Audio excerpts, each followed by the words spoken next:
Hi everyone, welcome back to another episode of Tech Basics. Here in this video, we will be learning how to watch anime on Netflix. To look and search for anime on Netflix, first of all open up your Netflix application or open up a web browser and log into netflix.com website. After you are logged in, go to the search bar at the top right corner and type in anime. You will then be able to see the list of animes in the search results that you can watch from. Select the anime type from the More to Explore group available at the top of the screen.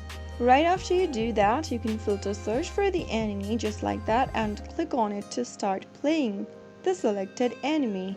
You can also type in the name of the particular anime using the search box. So that is how you can easily find and watch anime on Netflix. If you found the video to be helpful, go ahead and give us a thumbs up. Don't forget to subscribe to our channel by hitting the subscribe button. Press the bell icon so that you'll never miss another upcoming upload from us. I will see you again in the next video.